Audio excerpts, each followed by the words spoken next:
Olá pessoal, estamos começando mais um Tributos e Direito. Ao meu lado aqui, meu amigo Rogério Davi. Como é que você tá, Rogério? Bem, Júlio, bem-vindo todas e todas a mais uma edição do Tributos e Direito Podcast. Antes de passar aqui, de cumprimentar a nossa convidada, quero pedir para você curtir, compartilhar, para a gente formar essa comunidade de tributaristas. E hoje nossa convidada, uma convidada muito especial, minha amiga, doutoranda, procuradora do Estado, Natália Faria. Como é que você tá, Natália? Tudo bem com você? Tudo bem, pessoal. Obrigada pelo convite, Júlio e Rogério. A gente agradece, Natália, aqui o nosso convite, nosso chamado aqui para conversar com o pessoal que se interessa, que vive o direito tributário, né, Júlio? A gente sempre fala aqui, né? O pessoal aqui, todo mundo que a gente tem chamado aqui vive direito tributário, estuda o direito tributário, inclusive seus colegas lá da Procuradoria também, da Procuradoria do Estado. Juiz, auditor, todos são economistas, todos são bem-vindos para conversar. E a gente estava falando aqui até nos bastidores, né, sobre esse tema que a gente vai falar hoje, que é um tema que está preocupando, que é específico dentro da reforma tributária, que é o comitê gestor. Você tem falado sobre ele pelo país afora aí? Um pouco assim, porque acaba que eu estou muito envolvida em cobrança, né?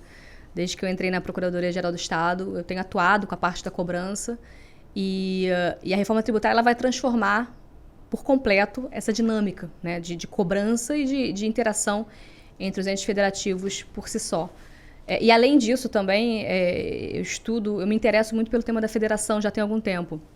Antes de fazer doutorado em tributário, o meu mestrado em políticas públicas e eu estudei, na verdade, conflito federativo, sob outro viés, que não tributário propriamente dito, na verdade. Era até de ambiental, que são dois temas que eu gosto muito, eu sempre costumo falar isso.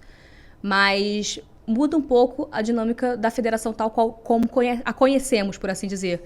E isso é algo que tem que ser falado. Não, assim, eu não vejo como uma violação de cláusula pétrea, mas eu vejo como uma transformação das regras do jogo, da forma como ela está hoje. Essa mudança que a reforma vai trazer... Na dinâmica. E na dinâmica do federalismo. Do federalismo. Porque a gente, por um bom tempo, teve aquele federalismo de segregação, né? De cada unidade federativa tendo o seu espaço. E agora, os autores falavam disso, de federalismo de cooperação. E agora a gente vai ter o quê, então? Esse federalismo novo? Não, é que você tinha, na verdade, o federalismo... Assim, a doutrina mais antiga falava federalismo centrípeto e centralismo centrífugo.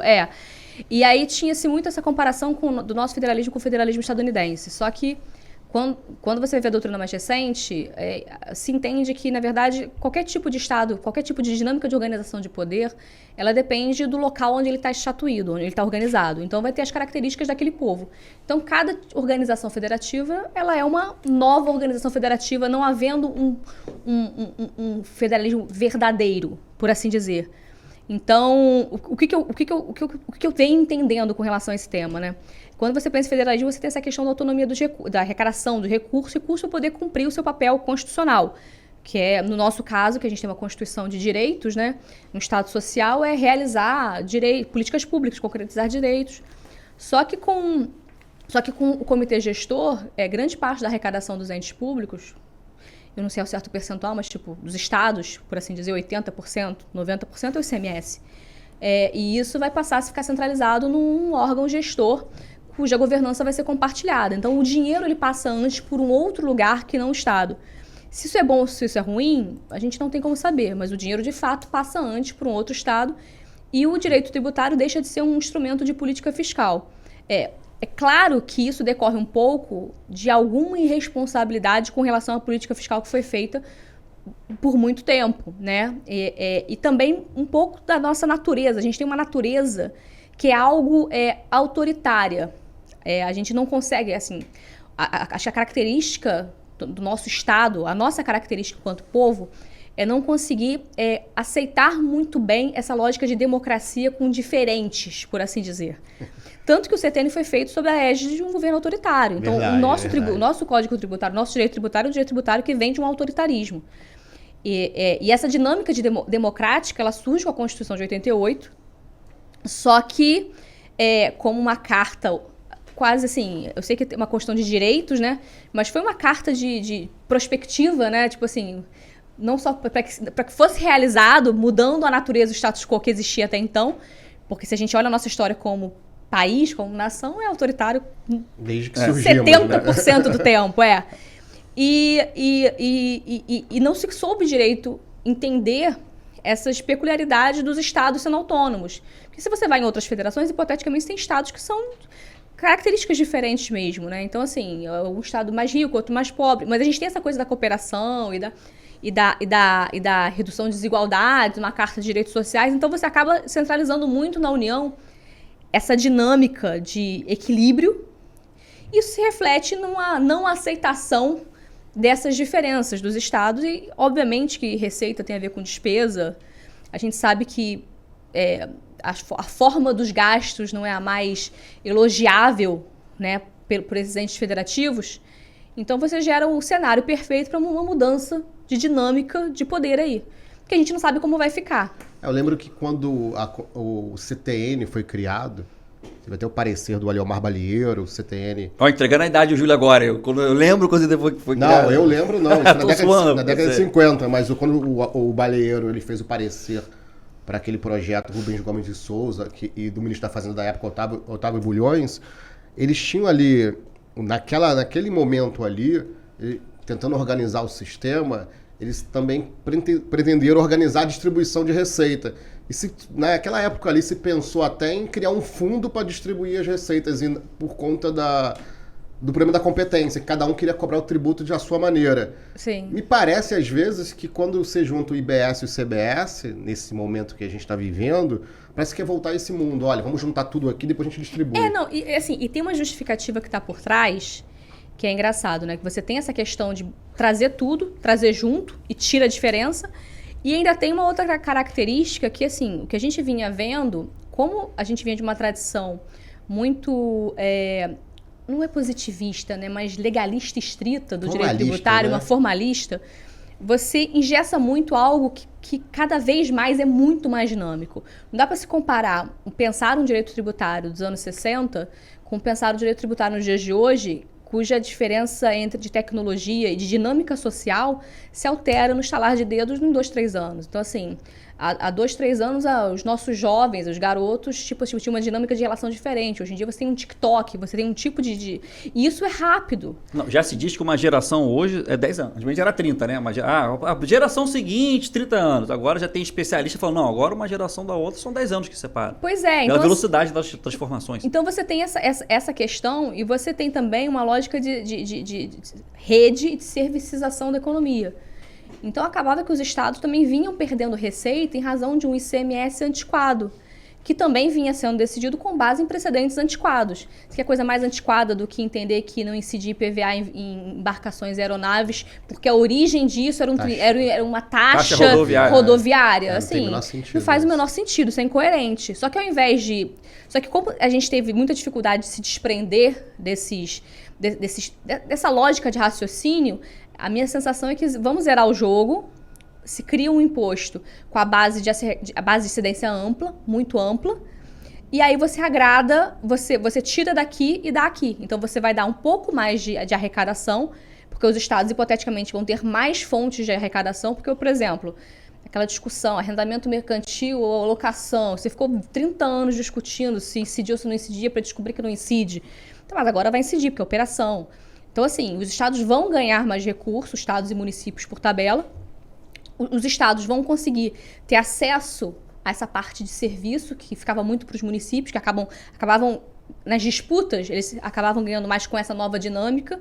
Igual, por exemplo... Tem muito conflito também. O ICMS de software, né? Telecomunicações, serviços de valor agregado. Depois de um tempo, tudo de telecomunicações passou a ser serviço de valor agregado. Nada mais é telecomunicação. Então, foi uma renda que se esvaziou e os estados foram assim. O que aconteceu? Você foi sendo sufocado com despesa, porque o grosso das despesas acaba sendo dos estados. E a receita ela foi sendo reduzida porque, de fato, transformou e a lei não. Então, eu acho que foi uma coisa de mão dupla, assim, olha, eu vou tirar daqui e vou dar ali. E aí tem uma falta de preocupação com a estrutura federativa, porque quando você pensa que você tem ciclos de política pública, né? Quando você vai estudar ciclos de política pública, existem o ciclo eleitoral e existe o ciclo de política pública de longo prazo, que tem aquele aspecto institucional, de manutenção da instituição. E esses ciclos, eles são mantidos por atores distintos, por assim dizer, né? O ciclo eleitoral são os governantes eleitos que têm interesse não necessariamente na manutenção daquele Estado da instituição, mas também na manutenção da sua reeleição ou do seu grupo de poder. E isso não sei o que eu estou falando, é qualquer autor de ciência política ou de sociologia. E você tem as estruturas que são pensadas para poder garantir uma distribuição democrática, uma participação democrática, uma subsidiariedade. Então isso entrou num conflito e nessa reforma, como o Rogério disse fora do ar, feita por economistas, essa preocupação desse arcabouço jurídico ele foi esquecido e se criou uma nova dinâmica. O que vai sair daí é um mistério, mas assim... Aqui, Natália, guardadas as devidas proporções, você não acha que a nossa experiência no âmbito do Comitê Gestor do Simples Nacional não pode enriquecer? Tudo bem que o Simples você tem anexo para o Simples, você tem anexo para o serviço, anexo para a mercadoria, mas ao bem ou mal você abriu mão de uma autonomia de arrecadar, porque agora o sujeito que está no Simples Nacional, ele recolhe numa guia unificada na Caixa Econômica para a União Federal. E pelo menos desde a longa existência, desde 2006, a gente não viu nenhuma notícia, nem no noticiário político, nem no jurídico, nem econômico, de que o governador que não sei o que não está reclamando, que não teve repasse do Simples e tal. Eu não sei se a gente não está, às vezes, assim, criando uma expectativa muito negativa, quando a gente já tem uma experiência aí de um regime unificado em que a União é meio que o agente arrecadador e depois organiza e repassa e segue o jogo e simplifica realmente o sistema. Né? Mas aí que tá. Assim, eu não estou falando de uma perspectiva negativa, eu estou falando que é uma perspectiva de mudança da relação entre os entes federativos. O que a gente está falando aqui é uma centralização. Se isso é positivo ou se isso é negativo, eu acho que a gente não tem como dizer ex ante. Mas que de fato há uma alteração na relação entre os entes federativos, sim. Porque o Simples ele é um percentual ínfimo da arrecadação, porque aí, ligando isso com a cobrança, que é algo no qual eu me especializei na PGE, fiquei muito tempo na dívida ativa, a cobrança, eu costumo dizer que existem 3 tipos de contribuintes, né? Existe o contribuinte, que é esse pequeno contribuinte, que é o contribuinte de subsistência, e esse contribuinte ele está no Simples. Então, assim, e é um contribuinte que recolhe pouco e que dá pouco problema e que se for inadimplente, nem é o caso, você não consegue nem cobrar, porque ele vai ter um veículo... Não tem patrimônio. Bem de família, exatamente. Então, assim, é aquele contribuinte que ele é empurrado pelo empreendedorismo por a falta de oportunidade, não por perfil empreendedor, não porque queira ser comerciante ou queira ser empresário. Você tem aquele contribuinte que quer brigar uma boa briga, que vai discutir tese, esse cara ele vai garantir, ele vai brigar a boa briga, e eu acho isso justo, porque de fato, eu acho que essa interação e essa cooperação, elas são necessárias para construir algo melhor, porque quem melhor do que quem está no negócio para entender a natureza daquela operação. Perfeito, Natália, entendeu? Isso é verdade. Eu acho que assim, por vezes, quem está do lado de cá, e eu estando do lado de cá, às vezes a gente perde um pouco... a gente não, porque eu sou um pouco sensível a isso. Mas as pessoas, no geral, perdem um pouco essa sensibilidade de entender que, assim, são características do negócio. E tem aquele contribuinte que é aquele cara que frauda, aquele cara que mascara, aquele cara que planeja de forma estica a corda, né? Aquele devedor contumaz, né? O cara fica cheio de... contumaz, o cara é venal, né? O cara acha que o povo de lá de cá é bobo. Então, assim, aí esse cara é o cara que a gente quer cobrar. Então, esse é o cara que é o cara do porrete, né? Os outros não, os outros são as pessoas do diálogo, porque os outros são parceiros, né? Mas, assim, então o Simples é uma parcela muito ínfima da arrecadação.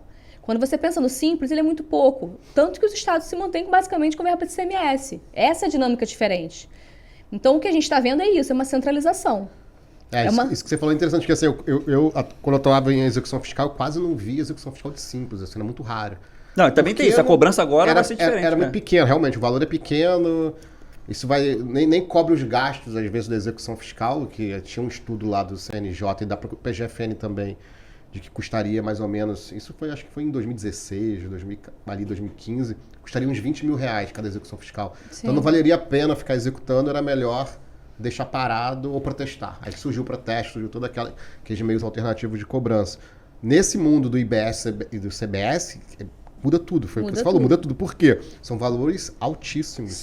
É praticamente a receita inteira do estado e do município. Você vai discutir. Então você vai juntar, né? Porque vai ser IBS, e não é só isso. IBS e o CBS, né?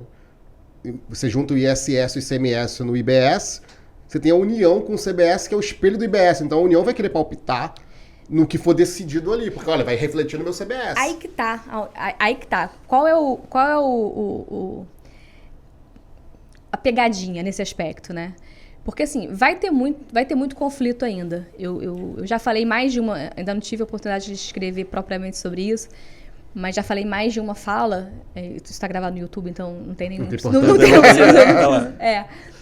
Mas que a minha sensação com a reforma tributária é que é o seguinte, é como se fosse um palco, tá? Antes, quando você tinha o ICMS e o ISS, a PIS/COFINS não. PIS/COFINS, o contexto dela entrar aqui como CBS é outro contexto. Mas você tinha o ISS e o ICMS, você tinha uma briga generalizada. Então, era contribuinte com contribuinte, era contribuinte com o Estado, era Estado com município, era Estado com Estado, era município com município.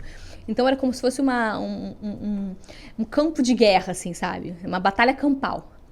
Com essa lógica do comitê gestor e do IBS, o que a gente vai ter, na verdade, é como se fosse um palco. Você vai ter um palco, uma cortina, vai ter os contribuintes de um lado e os entes federativos do outro. A gente briga aqui atrás da cortina, hipoteticamente, né? E os contribuintes vão brigar conosco porque vai ter problema com relação à fiscalização, vai ter problema com relação à tese. Isso vai continuar acontecendo, não com o caos que é hoje, porque não vão ser mais 5.700 legislações de ISS, não vão ser mais 27 legislações de ICMS, enfim. Eu acho que o caos vai ser um pouco menor do que é hoje. Mas ainda vai continuar tendo disputa de tese, ou algum problema de fiscalização, algum problema de interpretação da arrecadação. A metáfora é perfeita, realmente. Aquela batalha campal. Às vezes você tem que ajuizar um tributo, porque tem dois entes te cobrando. Consignação e pagamento. Né? E hoje em dia a gente não consegue imaginar um cenário desse. Mas aí você não vai ter 5.000 fiscalizações do... Pois é. Essa é a missão do comitê gestor. Aí qual é a questão? Né? O comitê gestor ele vai orientar, ele vai direcionar. Então, hipoteticamente, essa fiscalização ela vai ser feita de forma direcionada. E, na verdade, o ISS, nem todo município institui. Os grandes municípios instituem. Os pequenos municípios não. Então, assim, isso vai acabar sendo fiscalizado por meio de convênio com os estados. Com as capitais, né? Ou com os estados. Ah, sim. Talvez mais com os estados, porque quem vai ter braço para fiscalizar na ponta vai ser mais os estados do que as capitais. Então, a sensação é essa e isso vai ser orientado pelo comitê gestor. Então, talvez dê uma melhora nesse caos. Mas, de fato, assim, em termos federativos, você vai ter uma restrição ali que, assim, eu não consigo antever se vai ser bom ou se vai ser ruim para esse cenário econômico. Porque o direito tributário é um direito muito ligado à economia, né? Muito ligado à dinâmica de mercado. Então, de fato, você tem que ter essa preocupação de ser compreensível. E hoje ele é, de fato, ininteligível. Olha aqui, ó. O Comitê Gestor do IBS é o comitê que vai fazer a arrecadação, a compensação de débitos e créditos, a distribuição de receitas para os estados e municípios. O IBS é um tributo com imposto comum aos estados e municípios. As atribuições exclusivas do Comitê Gestor são arrecadar, efetuar as compensações, interpretar a legislação. Então, a interpretação da legislação do IBS vai ser única para todos os estados e municípios e o contencioso administrativo será decidido pelo Comitê Gestor, que está na matéria de capa aqui do Senado, né? Eu entendo o Comitê Gestor e tal coisa de agora, de 2024, agora de julho. Sim, na verdade o Comitê Gestor ele vai até orientar um pouco essa lógica de fiscalização e de atuação. E de arrecadação também, quer dizer, não vai ter mais aquela lógica, né, de cada estado ter sua interpretação, se aquele fato gerador se enquadra naquela norma, não é boca ou chuí, né? Eu não sei se vai ser assim também tão fácil, porque assim, o contencioso, pelo que está no PL 108, PLP 108 de 2024, você vai ter tantas câmaras quanto estados. Então, você 27 conselhos de contribuintes submetidos ao comitê gestor, com tantas turmas quanto necessárias, conforme o tamanho daquele contencioso. Afinal de contas, dá para comparar o contencioso de São Paulo, que vai congregar município e estado de São Paulo, para pensar o tamanho disso, com, sei lá, um contencioso de um estado menor, vamos supor, um estado do Amapá. Então, assim, vão ter tantas turmas quanto seja necessário. Então, acho que e essa harmonização ela é no topo. Então, talvez isso demore um pouco para ser conformado. Qual é o pulo de centralização que eu vejo aí, né? Que tem esse viés centralizador? Você vai ter um comitê de harmonização que vai ser composto metade União, com Receita Federal, e metade com representantes dos outros entes. Então, é como se fosse uma pessoa com metade e os outros entes polvilhados. Então, assim, o ônus argumentativo de um ente para poder convencer os outros vai ser muito maior, porque, hipoteticamente, a Receita vota em bloco e os outros vão ter que dialogar ali para chegar num consenso. A decisão vai ser unânime, mas a gente sabe que existe ali uma... Mas esse comitê de harmonização vai estar acima do comitê gestor? Não chega a ser acima, vai ser recorrível a ele. Entendi. Entendeu? Não vai tá ser uma instância. Porque aí Não é uma instância. Não é uma instância? Não é uma instância. É paralelo. Porque vai vai envolver o CBS, né? Aí que tá. Tem esse comitê de harmonização, que envolve o CBS, por isso que vai ter a União. Mas qual é a questão também? A União, ela inscreve em dívida ativa em 90 dias. A lei de vocês de vocês que eu digo do Júlio. Ela escreve em 90 dias. No PLP para os estados, para o comitê gestor, dá 360 dias. E todo mundo sabe que quanto mais velho o crédito, pior a capacidade de recuperação. Então, assim, isso é um erro brutal para a eficiência da arrecadação. Além disso, quando você tem... E assim, a CBS e a IBS, até o Ricardo Almeida que fala, que são chipófagos, né? Assim, é o mesmo. Assim, não dá para você falar que são tributos distintos. Assim. Mesma base de cálculo, mesma legislação, mesmo fato gerador. Gente, contribuição e imposto, assim, acabaram de misturar ali um negócio e alteraram até o conceito, né? O conceito da espécie tributária ali, né? Porque a gente sempre soube contribuição num negócio meio capenga, mas agora eles deixaram capenga de vez, né? Sacudiram, balançaram e ficou igual. E aí você tem a inscrição de dívida ativa em 90 dias do CBS e a do Comitê Gestor do IBS em 360. Isso aqui já foi julgado.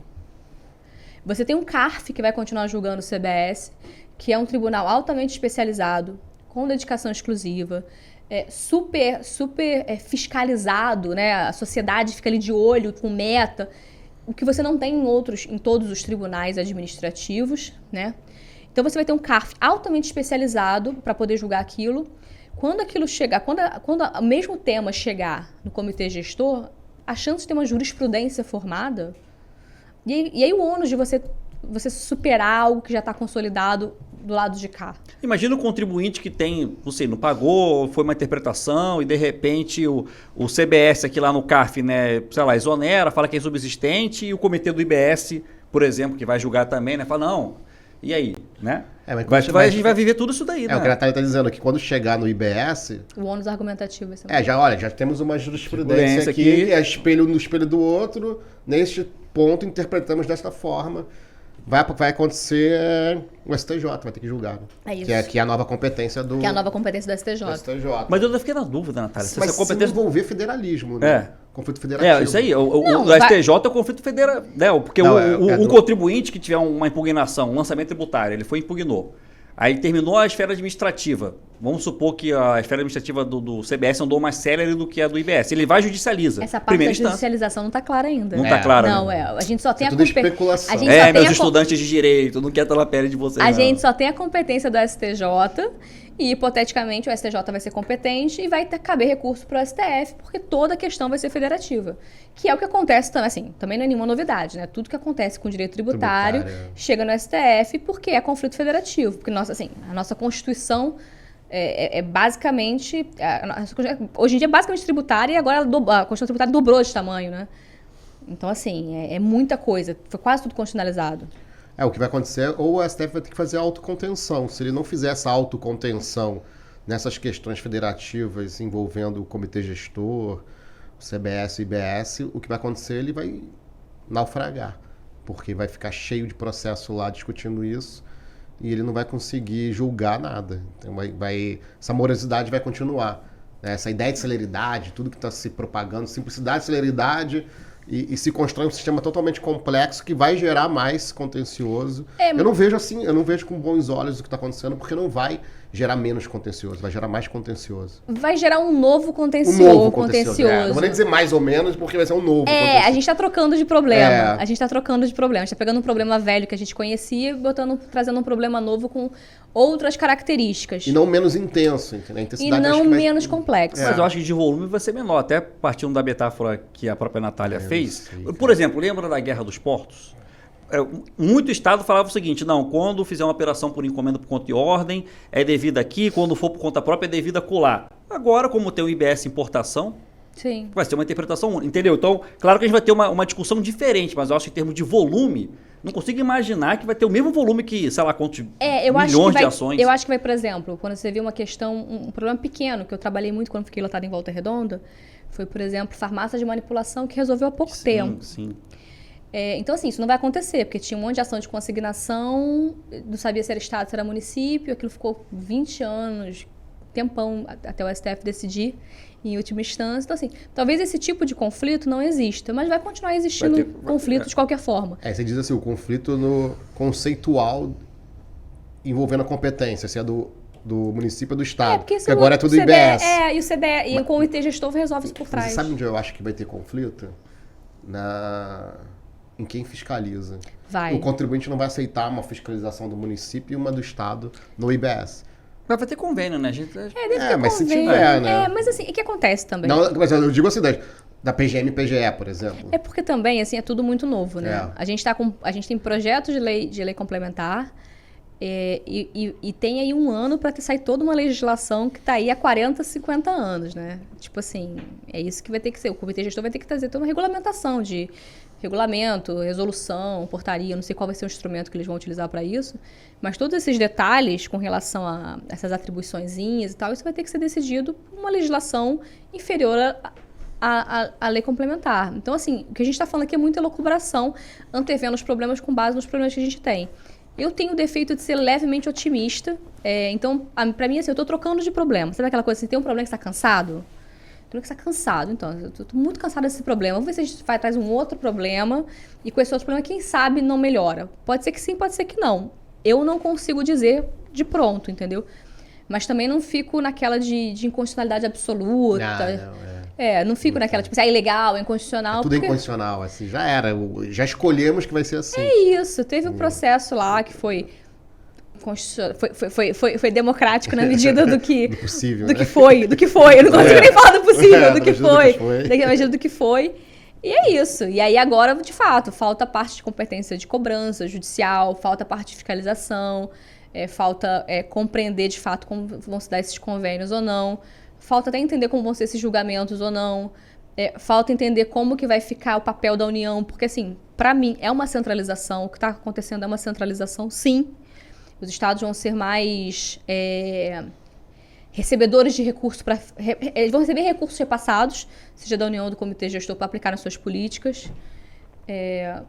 Enfim, eu acho que é isso. Assim, é tudo muito novo, né? Acho que nesse ponto tem essa volta ao passado, né? O IBS vai funcionar como um fundo para ser distribuído. Vamos arrecadar e depois vamos distribuir para estado e município. E você estava falando também de cobrança, né? Que você também atua muito em cobrança. Como é que a PGE, o Estado em si, vocês têm algum modelo de meio alternativo de cobrança, como tem na União?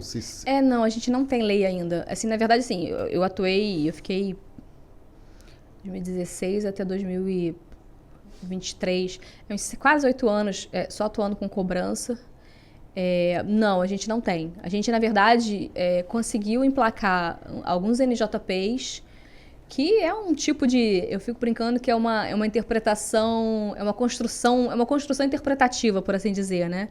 O que, para mim, já é um adianto em termos de compreender o direito tributário, porque sai daquele engessamento absoluto, né, do legalismo estrito, porque, assim, você falar em qualquer tipo de conciliação há um tempo atrás seria algo impensável.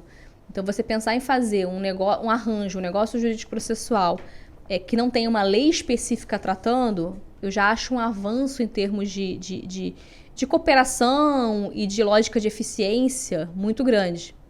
Mas o Estado no Rio de Janeiro não tem. Aí, o que a gente fez na época, né? Com base no 190 do CPC e até na própria evolução da PFN, eu brinco que a PFN é um grande órgão cheio de pessoas que só se dedicam a isso, né? E as outras procuradorias, na verdade, você tem uma concorrência de outros temas. Verdade. Então, a PFN só atua com tributário. Então você tem pessoas pensando aquilo 100% do tempo.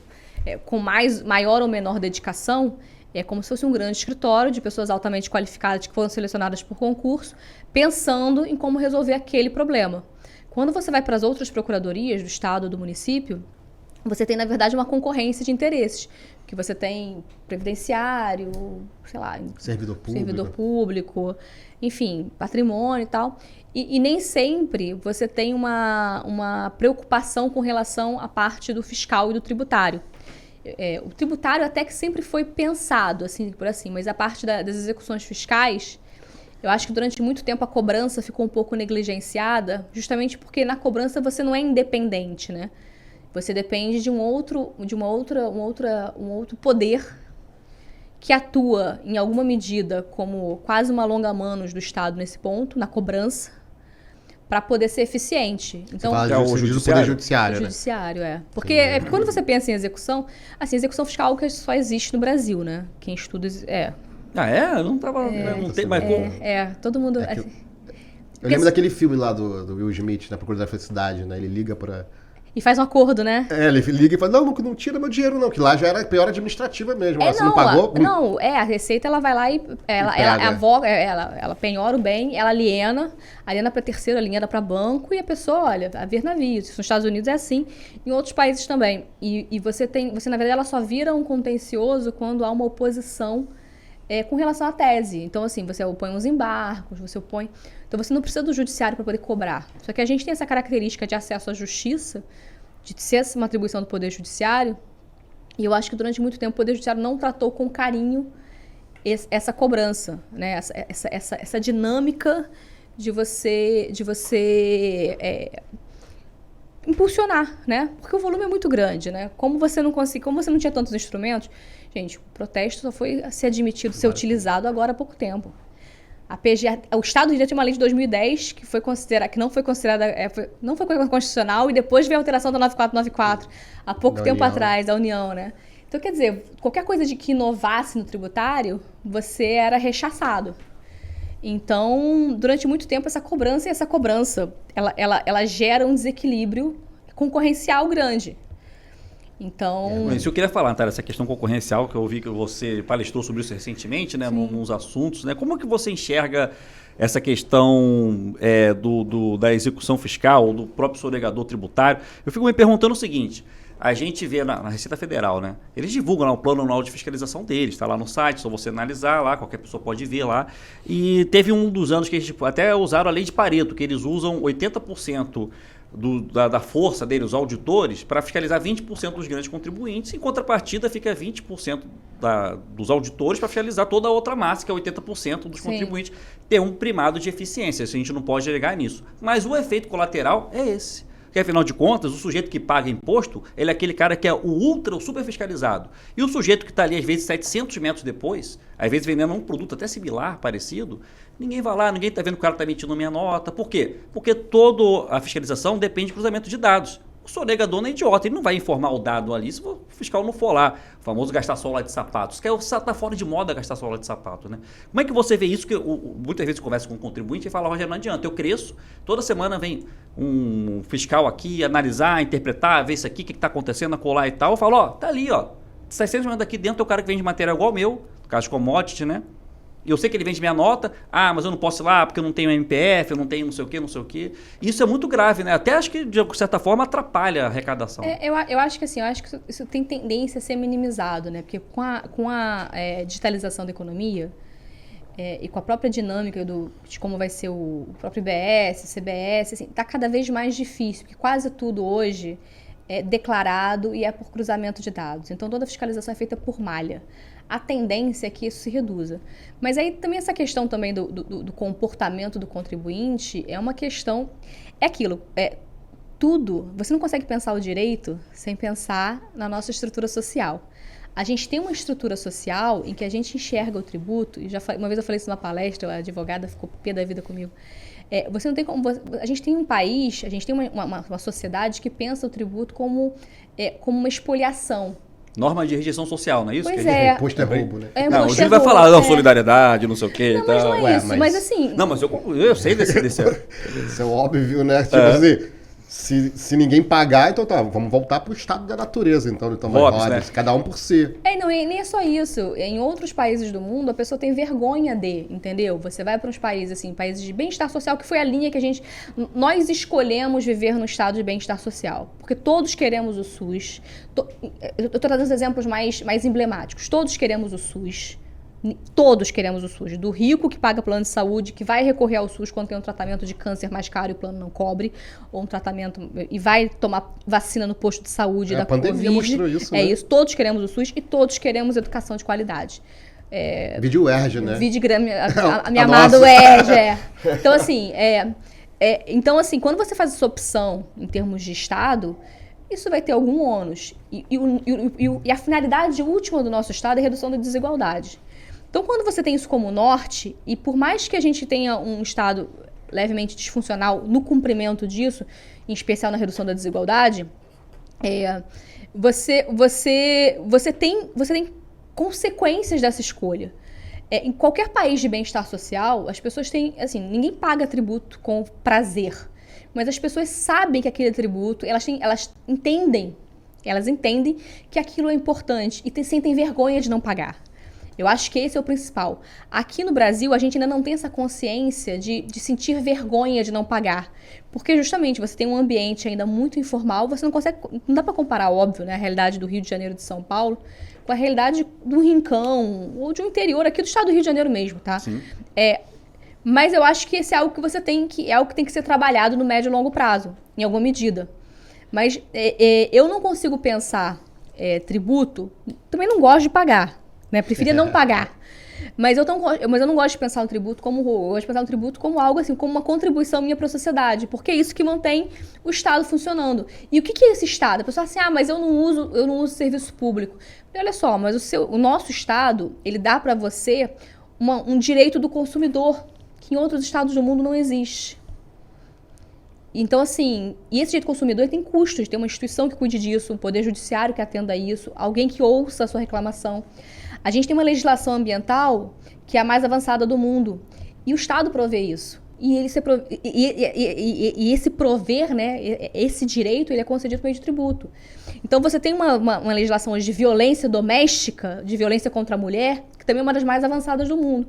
E é isso que eu acho que as pessoas não veem ao certo. E quando eu penso e é por isso que eu me sentia tão realizada também nessa parte da cobrança. Porque quando eu estava ali atuando, é recurso para a política pública. A gente sabe que a arrecadação, obviamente, né, tem a ver com o dispêndio de recurso.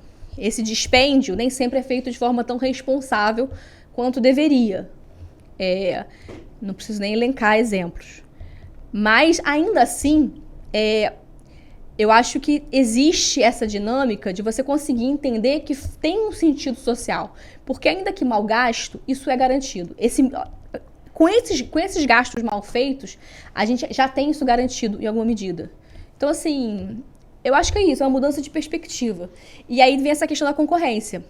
O próprio contribuinte que deixa de pagar, ele prejudica esse equilíbrio.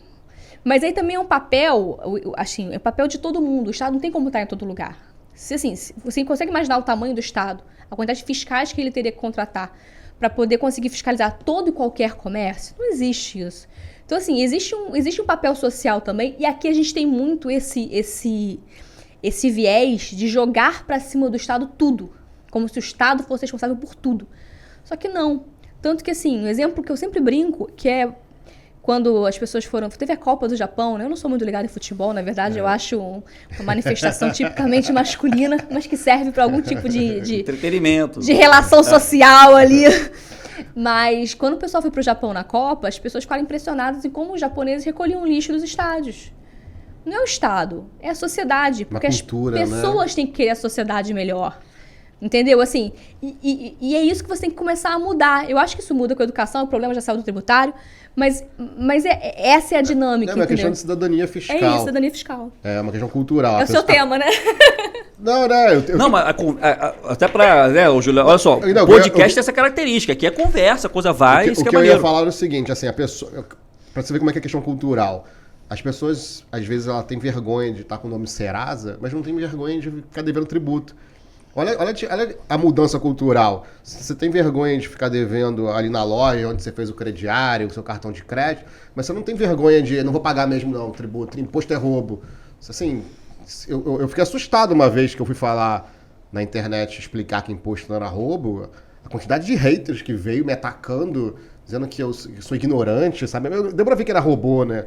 Ver se algum robozinho ali nessa... Isso foi em 2018, 2019. No auge, né? No auge. Ali no auge. Cara, eu fiquei um tempo sem... Eu acho que eu fiquei uma semana sem entrar na internet. Eu fiquei com medo daquilo, porque...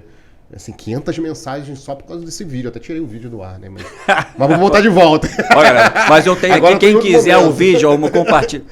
Tô zoando, não tem vídeo. Mas eu tirei assim, porque eu fiquei assustado. Que isso, nunca tinha visto aquilo. Aí depois surgiu esse discurso de ódio, né? Todo esse gabinete aí, né?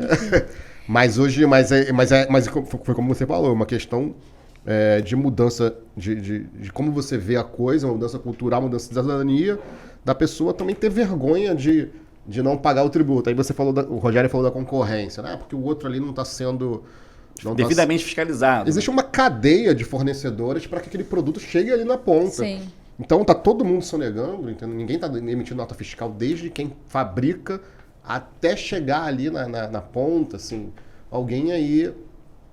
as pessoas podem fazer suas denúncias, né? A PFN tem um site para fazer denúncia anônima. Você tá, o seu concorrente não está pagando imposto, você denuncia lá. Uma questão também de cidadania, assim, olha, a pessoa ali não está pagando imposto. Não sei se a PGE não tem nada parecido, não. Tem que botar lá na PGE, depois quando surgiu o IBS, denuncie. Acho que não. Porque tinha essa coisa de nota fiscal eletrônica também, mais ou menos, era para tentar fazer um tipo de isso controle. Está reduzindo. Eu acho que a partir do ano que vem até a nota de ISS vai ser toda eletrônica, né? Até mesmo os prestadores de serviço vai ser tudo eletrônico. A chance de reduzir bastante essa sonegação é bem grande, né? Aquela coisa assim, quer com nota ou quer sem nota. Enfim, é um momento civilizatório, assim. Eu também, assim, eu tenho também duas... Eu costumo separar também dois tipos de pessoa, né? Quando a pessoa tem acesso à educação, tem acesso ao conhecimento, tem acesso à informação, eu acho muito leviano esse tipo de interpretação. Que ela sabe que ela está sendo venal. Ela está se valendo, ela tá se beneficiando da própria torpeza. Quando é uma pessoa mais ignorante, pequeno empreendedor, o pequeno contribuinte, aquele cara que não conseguiu emprego e teve que empreender, com esse cara eu entendo o discurso.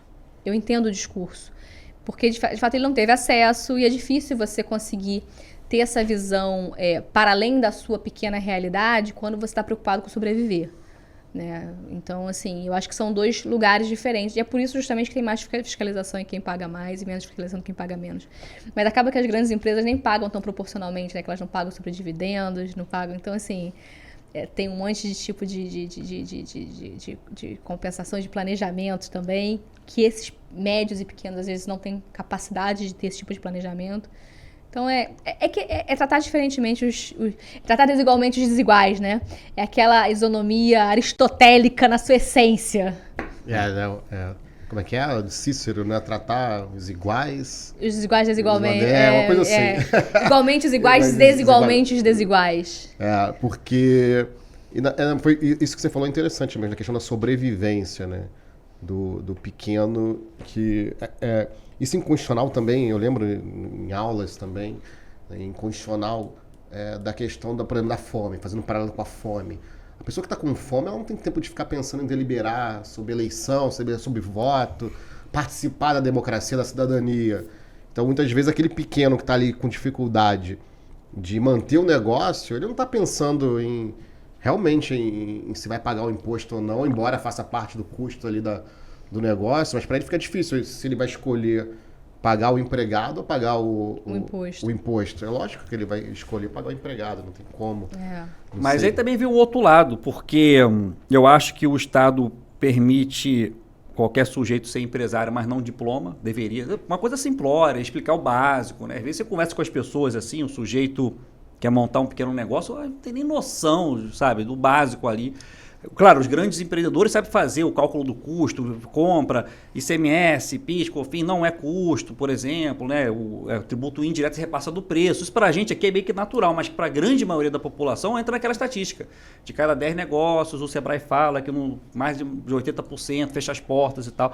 Muito em função disso. Vem também o outro lado que às vezes a legislação tributária, quando ela começa a usar muito submissão tributária, né? Sim. Ela realmente às vezes cria até uma barreira de entrada de outros entrantes ali, e dificulta muito. Hoje mesmo estava conversando com um contribuinte, que ele fala, vinho TST, né? Eu parei de comprar vinho. Por quê? Porque eu tinha que antecipar em cima de uma MVA de 176%, e a margem dele é muito menor do que essa, no caso, né? Lá de outro estado e tudo. E muitas vezes o vinho, você não compra agora, não vende agora, né? Então eu vou ter que antecipar esse recurso para o estado, né? Enfim, era um dinheiro que podia estar fazendo caixa, fica dinheiro preso no meu estoque aqui. Então também, às vezes, tem os dois lados da moeda. Tem a parte realmente do contribuinte, que poderia ter mais... ficar com vergonha realmente assim, né, de estar usando, né, o sistema e estar prejudicando os mais pobres que precisam desse recurso para sua subsistência, ou o mínimo existencial que seja. Mas também, por outro lado, tem um papel também do Estado, que muitas vezes, claro, precisamos de recursos para o seu caixa e tudo, fica adotando algumas questões assim. Agora você tem que pagar o ICMS na entrada do produto. Qualquer país, como a gente falou, Estados Unidos, lá é o seguinte, comprou por 10, vendeu por 15, vai pagar sobre 5. Canadá, por exemplo, quando você monta uma empresa, você só vai pagar imposto, você precisa ter contador, inclusive, quando você tiver imposto para poder pagar. No Brasil, a regra é o contrário, né? Você precisa de contador, precisa de uma série de situações, mesmo para o pequeno empresário, mesmo para o pequeno empreendedor. Então, os dois lados aí tem que fazer um esforço para a gente chegar eu falo do meu país imaginário, né? Como eu gostaria que fosse dessa maneira, né? A gente realmente ter uma carga tributária mais sobre o patrimônio e sobre a renda do que sobre o consumo, e realmente sobre aquela grandeza. Cara, comprei por 10, vendi por 15, vou pagar sobre 5. Comprei por 10, vendi por 9, não vou pagar. Aqui não, que você já pagou. Você comprou o vinho por 10, teve que antecipar. Se vender por 9, tudo bem, vou fazer o procedimento, né, de restituição lá da lei complementar. E muitas vezes a restituição vai demorar 24 meses, quando consegue repetir. Às vezes tem aquela situação, o cara grampeou do lado esquerdo, era para grampear do lado direito. Então tá negado. Já vi isso tudo, Júlia, acontecer. Então, os dois lados têm que, de alguma maneira, azeitar. E a gente espera que a reforma tributária, o comitê gestor, né, tenha essa sensibilidade para nos conduzir esse estado da arte. Natália, esse negócio da substituição, né? Parece que a reforma veio para mudar isso aí, né? Essa questão do valor agregado. Você estava falando antes, quando a gente estava conversando nos bastidores, sobre essa questão de como que veio a ideia do IVA, né? Porque, assim, a ideia é que você recolhe instantaneamente, né? Tem aquela lógica de você ter o... Split payment. Cara, vamos usar um anglicismozinho aqui que ninguém resiste, né? Ter essa divisão de pagamento instantânea, né? Que poderia ser falado dessa forma. Que hipoteticamente vai fazer com que a pessoa tenha que pagar no momento da compra. É uma situação melhor do que a substituição, quando você substitui muito, você antecipa muito na frente da cadeia, né? Mas aí podem falar, mas o comerciante, o empreendedor não vai ter aquele recurso no fluxo de caixa, porque hoje ele leva 30 dias para poder recolher, né? Porque ele faz no mês, e aí a competência do ICMS no 10º dia do mês seguinte. Só que aí também, aproveitando o que o Rogério falou do país ideal, existem lugares no mundo também que o empreendedor ele tem que ter um caixa reservado para garantia dos credores. Também credores não somente tributários, credores cíveis também. Sim. Tem que ter o fluxo de caixa. Não, o capital social integralizado no Brasil é fictício. E ele não pode, exatamente, assim, o capital social ele existe, ele é de fato uma garantia para os credores, e aquele dinheiro não pode ser acessado, porque aquilo tem que ficar lá. Como acontece com as instituições financeiras do Brasil. Né? Reserva lá. Só que você tem isso para todo e qualquer empreendedor. Então, assim, essa antecipação, acho que ela visa, não é meio antecipação, mas esse pagamento instantâneo, eu acho que ele visa, na verdade, trazer uma segurança para ambas as partes, por assim dizer. Vai ser melhor para aquele contribuinte que substituía muito antes na cadeia, e para os estados o dinheiro entra no caixa na hora, por assim dizer, né? E a pessoa só consegue comprar também, só consegue trazer o crédito se aquele dinheiro já ingressou. Então vai ter uma lógica tipo assim, olha, o dinheiro já ingressou, então eu trouxe o crédito, aí eu pago a diferença. Porque se o dinheiro não ingressou, a pessoa, no momento posterior da cadeia, ela não vai conseguir... Ela vai ter que quitar o tributo anterior, entendeu? Então, acho que vai ser um ajuste. Eu não sei, tem que ver como é que vai ficar a legislação. Tá tudo muito em aberto ainda. A gente tem só as regras gerais. Eu sei que eu conversando com um contribuinte, né, de outro estado, aí eu falei, vai funcionar assim desse jeito, split. Então, só vou aceitar aqui agora pagamento com criptomoeda. Eu falei, mas não é assim também, né, cara? O pessoal já tá mirabolando o projeto lá na frente. Um jeito de não pagar, de burlar. Porque não, me dá aqui um pendrivezinho, leva o carro pra você. Alguma coisa assim, né? Mas no geral, tu viu? Eu já tava falando aqui. Já saiu do microfone aí. Mas no geral, você acha que essa essa reforma veio para o bem, veio para o mal? Você é mais otimista, né? Você tinha falado, eu não sei se ela veio para mim. Ela veio para mudar de problema. Eu não acho que... Ela veio para mudar de problema. Eu veio assim, acho que ele tava todo mundo de saco cheio dos problemas que existiam. Ela veio para trazer novos problemas. Para dar sangue novo, né? Para ver se a gente E para solucionar também essa lacuna que existia com relação às operações de tecnologia, né? Operações de serviço. Você tinha uma lacuna aí. Da economia digital. Da economia digital, Não estava... Não estava tanto que agora é operações, o fato gerador é operações, direitos... É muito amplo, né? Muito um amplo. Muito amplo. É operações, direitos, materiais, imateriais. Então, assim, serviço do exterior ser prestado aqui. Então, você acaba... Porque, de fato, hoje em dia, com essa economia digital, tudo em nuvem, você contrata um contador, um contador eu não digo, mas um programador que está na Índia. Ele vai cobrar infinitamente... menos do que um programador que esteja no Brasil para fazer qualquer outro tipo de coisa, né? Pela própria dinâmica da sociedade lá e tal. E eventualmente nesse dia era difícil cobrar o imposto. Então agora a ideia é que isso seja solucionado, né? Ou então, nuvem. Você tinha tudo em nuvem. Prestação de serviço em nuvem, projeto em nuvem. E onde está a nuvem? Né? Isso que eu ia perguntar. Você acha que a reforma ela vai conseguir... né, com esses conceitos novos, abarcar essa economia digital? Você acha que vai? Eu acho que sim. Eu não sei se ela vai abarcar, mas ela vai conseguir permitir que isso seja fiscalizado de alguma forma. Porque está muito amplo. E os conceitos? Você acha que ainda aquele conceito de serviço e mercadoria de antigamente ainda vai... Supera. Isso não existe mais? Não, eu acho que não. Vão vir novos conceitos. Eu acho que tem que vir novos conceitos. Porque é uma nova estrutura. Assim, eu acho muito difícil a gente se desprender de algo que já estava arraigado por 50 anos, né? 40 anos, 60 anos, gente. É muito tempo. Então, assim, você tem toda uma jurisprudência. É óbvio que todo e qualquer tipo de questionamento vai trazer como base a interpretação anterior. Só que, assim, hipoteticamente, é algo novo. Então, você pode trazer também novas interpretações. Eu acho que vai ser esse conflito que vai ser muito intenso nesse início, né? Acho que vai voltar um pouco aquela advocacia tributária de tese, os mais apegados às teses do passado, aos conceitos do passado, trazendo conceitos do passado para poder orientar a interpretação desse IBS e do CBS. Mas eu acho que é tudo um pouco novo, assim. O que eu vejo... O fim dos benefícios fiscais, o cálculo por fora, tanta coisa que... Gente, é difícil você olhar assim e tentar fazer um paralelo com o que a gente tem hoje. O que eu estou pensando assim, porque os conceitos de antigamente, serviço e mercadoria, né? Acho que foi bem demorou tanto tempo para tentarem sedimentar, aí vem o IBS e bota bens e serviços. E aí... Bota operações.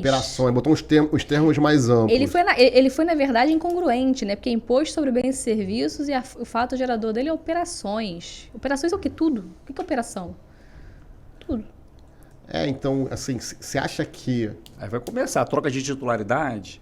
Porque tá tão amplo. Você acha que a lei poderia restringir? Não sei. Aí vai depender do STF, né? Não sei. Se a lei pode restringir... Não, você tenta aí, Júlio. Não pode a legislação tributária alterar conceito de direito privado, cara. Pera aí, Júlio. Começa não. Vai começar aqui. Direito privado não, vai ser direito tributário. Tem uma discussão a respeito se pode... Esse conflito aí não é um problema, não. Tem uma discussão a respeito se essa lei complementar poderia se contrapor ao CTN, né? E aí seriam leis de mesma hierarquia ou não seriam leis de mesma hierarquia. Isso vai ser, obviamente, levado para o judiciário em alguma medida. Porque você pode ter uma lei geral, você pode ter uma lei especial. É muito difícil, assim. Eu acho muito difícil, assim, a meu ver, você não tem você não tem na Constituição uma supra-lei complementar. Você tem lei complementar, né? Então, se você tem uma lei complementar e você tem uma nova lei complementar, você tem uma lei complementar, assim, ela vai disciplinar alguma coisa diferente, né? Você vai continuar tendo as regras gerais e você vai ter uma outra lei trazendo regras específicas para aquele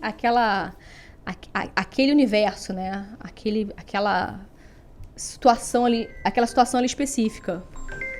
Gente, desculpa. Se for urgente, atende aí, não tem problema aqui. A gente dá um pause aqui. Olha que eu botei no silencioso. Vou até botar no modo avião.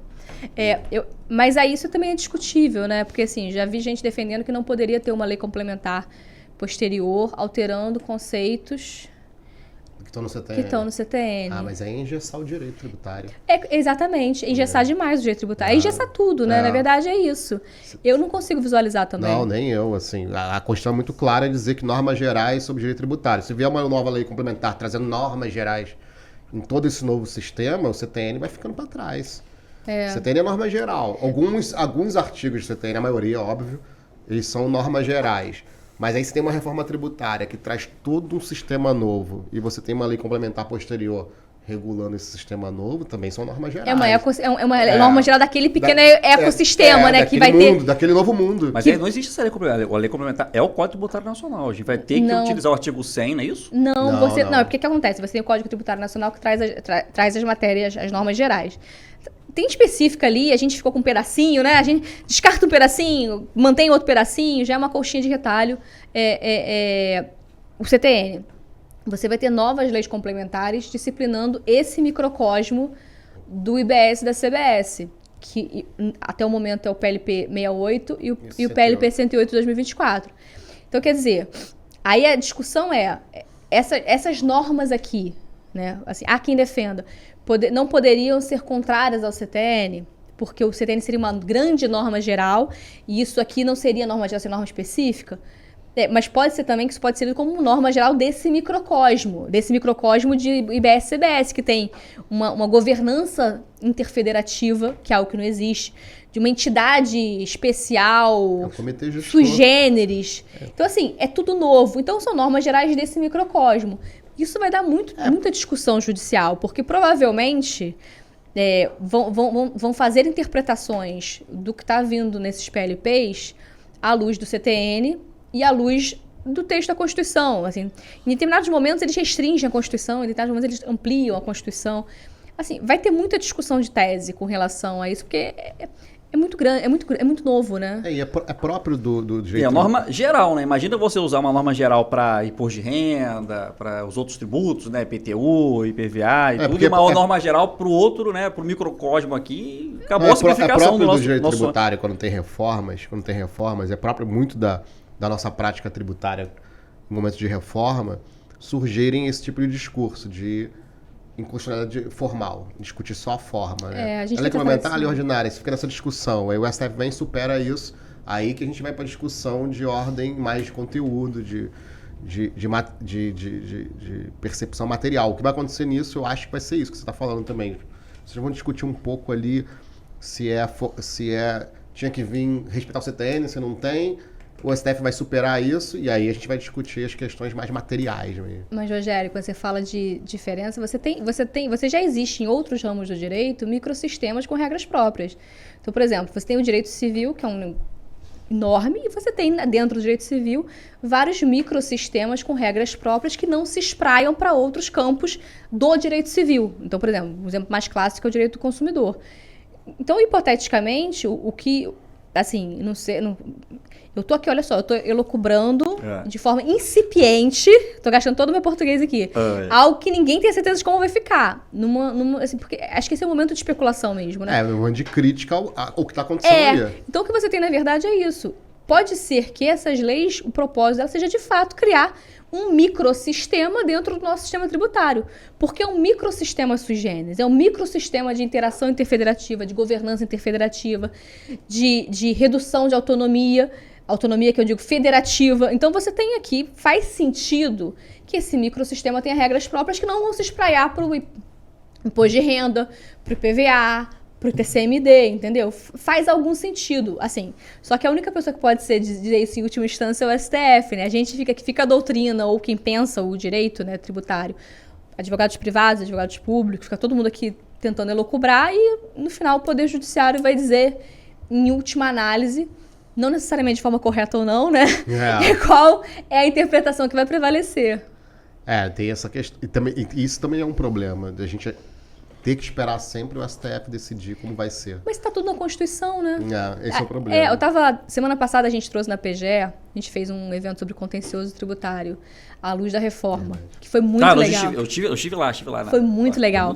Foi muito legal porque, assim, eu gosto sempre de ouvir os dois lados, porque eu acho que quando a gente estava numa posição, você fica tanto naquela posição que você fica enviesado. E quando você ouve o outro lado, você vê problemas que você não é do seu dia a dia, não são do seu dia a dia. E aí as mesas, elas eram compostas sempre por um advogado público e um advogado privado, né? Ou advogados de entes diferentes, alguém do Poder Judiciário. E aí até o professor Renato Becho deu uma palestra, fez a Barthelete de abertura, né? E ele falou que a nossa Constituição, só a emenda constitucional 132 tem o dobro de palavras do que a Constituição dos Estados Unidos, com todas as suas emendas, incluindo a assinatura do Alexander Hamilton, entendeu? Tipo assim, Alexander Hamilton, incluindo a palavra Alexander Hamilton, a nossa emenda constitucional 132 tem 2 vezes mais palavras. E é só um pedacinho, né? Então, assim, a gente ficou com uma Constituição tributária muito grande. Então, é isso. Foi a escolha que a gente fez. Né? Foi brigar até o último momento para que isso seja decidido numa instância constitucional. Porque antes do constitucional a gente não aceita. Né? Essa é a nossa dinâmica. A gente não aceita antes que não seja o poder central dizendo qual é a interpretação. E é isso, é característica da sociedade, característica do nosso direito. Dá para brigar contra isso? Dá para você espernear, mas é a realidade que vem se impondo desde sempre. É papel da academia aí, com o tempo, especulando novas formas aí, mas menos insanas, né, de coordenar essa parte aí. Não sei. A longo prazo. A gente conversa muito aqui isso, né, eu e Júlio, como que a Academia Tributária fez uma escolha na verdade, lá são atrás. Espaços de deliberação. A gente vai deliberar aqui antes do projeto de lei, da lei se concretizar. Quando a lei se concretizar, a gente vai deliberar de novo. E depois, quando chegar ao judiciário, aquele espaço lá, a gente vai deliberar de novo. Isso. Para saber como que a gente vai concretizar tudo. E depois, a gente espera que quando o STF decidir, fim de papo. Não se recria mais discussões. Embora a gente veja no judiciário, independente do STF decidir, a briga continua. Vide aí o SMS na base de cálculo PIS/COFINS. 69. Muitas vezes decidiu e continuou aí as teses filhotes, então infinitas. Então não é tão simples assim, né? Não, e sem contar que assim, com a forma como essa reforma foi aprovada, eu também não acho que não vão existir novas emendas, né? Verdade. Emendas filhotes, ajustando alguma coisa e alterando Natália, tem 2 eleições presidenciais, vamos combinar, né? Muita gente eu converso com os empresários, fala assim, não, esse negócio de não poder ter benefício fiscal, com certeza isso vai ser para 2000 e não sei quanto, que o Brasil tem essa tradição, né? Vai acabar a Zona Franca. Quando? Vai acabar. Quando? Na Zona Franca não vai acabar. Não, só a Zona Franca responde, segundo os economistas que fizeram o cálculo, né? 3 a 4% da alíquota do IBS e da CBS da Zona Franca. Não, mas a Zona Franca tanto não vai acabar que a Zona Franca foi mantida. O IPI foi mantido só por causa da Zona Franca. Então, não extinguiram. Aí o pessoal fala assim, extinguiram o IPI. Não extinguiram o IPI, não. Eu achei que tinha acabado o IPI, depois eu tô conversando. Ia, mas não foi. Mas aí você não tem o menor sentido manter o IPI na Zona Franca. Dá imunidade para aquilo lá. Mas por quê? Porque o Brasil... De CBS, dá de tudo. A Zona Franca não paga mais imposto, pronto. Os atores, quando você conversa, não pode... mas isso aqui não tem a menor chance. O Brasil nutre essa expectativa de paulatinamente ir adiando, né? Lembra como por exemplo, no caso do ICMS, você pode tomar crédito de uso e consumo. Artigo 33 da Lei Complementar 87, 90, tá no sangue. Era 2002, aí foi para 2000 não sei quanto, agora jogaram para 2033, que já não vai ter, porque vai ser o fim do ICMS e tal. Então, o pessoal tá falando assim, não, Gério, você pode ficar tranquilo, quando chegar lá para 2032, vai vir uma canetada, vai para 2043. E a gente vai falar o quê? A gente tem que dormir com isso, porque o Brasil tem um histórico de adiar fins de regimes especiais de benefícios fiscais eternamente. Não só de benefícios fiscais, DRU tá aí também. DRU também, bem lembrado. Declaração de Receita da União aí.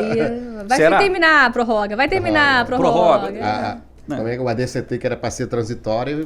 Virou definitivo, né? Tá perene aí, não vai acabar nunca.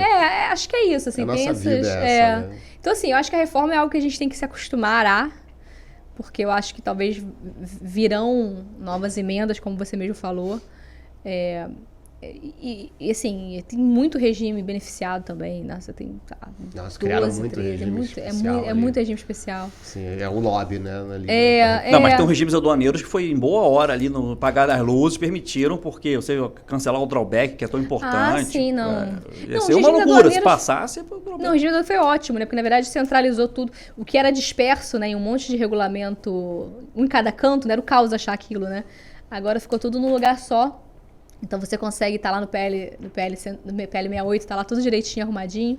Você consegue entender, tem mais, até racional faz mais sentido, mas total.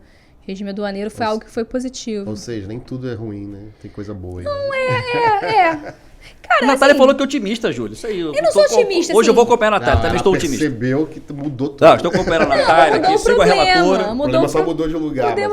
São novos problemas, né? A gente vai criar novas soluções. E vai ter que ter uma solução também de como vai ficar o judiciário, cobrança. Tem muita coisa. Tem muita coisa. É difícil até você falar, né? Assim, qualquer coisa que você Mas uma fale. coisa é certa, com o split ou com a segregação do pagamento, vamos evitar o porque eu tenho anglicismo. problema com anglicismo, gente. Cashback, né? Cashback social. Não precisava, né? Desnecessário. Não, é cashback social, não é social. Cashback, né? Cashback. Você consegue imaginar a Constituição estadunidense colocando uma palavra portuguesa no texto dela? Não tem como. Ou a Constituição francesa colocando uma palavra portuguesa no texto dela? É de uma aculturação, assim, que eu não consigo nem Quando me falaram de descrever. cashback, eu falei, mas tá na Constituição isso? Não tá. Eu falei, não, aqui, ó, não tá na Constituição cashback, não. Não, mas tá o PL lá botou. Mas no PLP tá. Tava. Até o Mas split pra também, quê, tá falando de cara? split. Não precisava, não precisava. A gente já tem isso há tanto tempo, né? Restitui, devolve, É usa isso, qualquer termo aí. Isso. né? Dava subvenção, né? Tem vai um monte chegar- de termo. Subvenção chegar- social, tá aí um bom Subvenção nome. social, Tem um monte de nome pra você dar, você cria um que nem na nossa cultura jurídica, cashback. Desnecessário mesmo. Não, teve outro maneiro também, que foi Fantasy Sports. Negócio do imposto seletivo, né, cara? Eu ia falar isso com a vez que A a gente gente bugou aqui no isso. episódio do Quintanilha, né, cara? Pô, Fantasy que é isso, Sport, Fantasy cara. Sport? Eu fui ler, até ler depois disso, e tinha um artigo que distinguia Fantasy Sport de Bet. Nós não somos bets, né? Pra poder... Uma Fantasy Sport, gente. Cara, é muito triste. Mas enfim. E aí tem gente que diz que isso não é bets, é outra coisa. E aí... Mas olha ali, ó, Tributos de Natália, Direito. Ó, Tributos de Direito, podcast. Também é um anglicismo. Natália, a gente tá acabando aqui, encerrando aqui, a gente estourou o tempo já, mas eu queria te perguntar isso, eu nem sei se você pode falar sobre isso. Sua tese de doutorado é sobre o quê? Cobrança. Cobrança?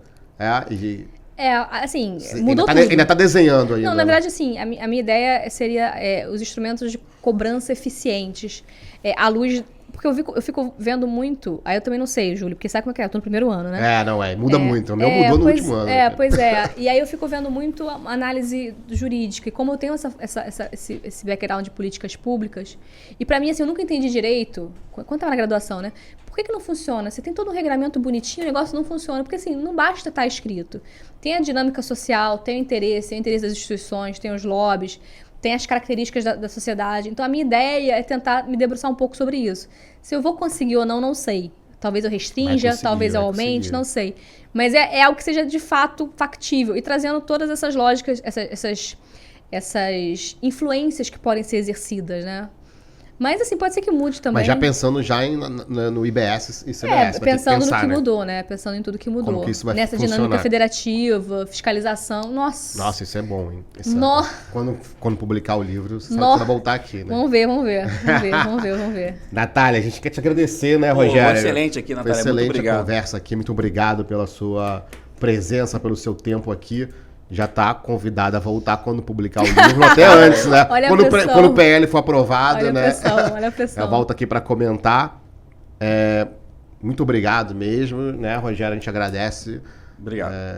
Suas considerações finais, que a gente... Considerações sobre o quê, gente? Olha a pressão. Isso aqui é o quê? Gente, só dá um tchau pra galera. Só pra dar um tchau pra galera. Cara, agradeço a oportunidade de falar. Eu gosto de falar sobre o assunto. Se deixar, eu falo durante horas. 2 horas. É bom quando da próxima vez a gente chama 3 horas aqui. Não, faz isso não, brinca não. Mas se deixar, eu vou falando uma maratona, mesmo. né?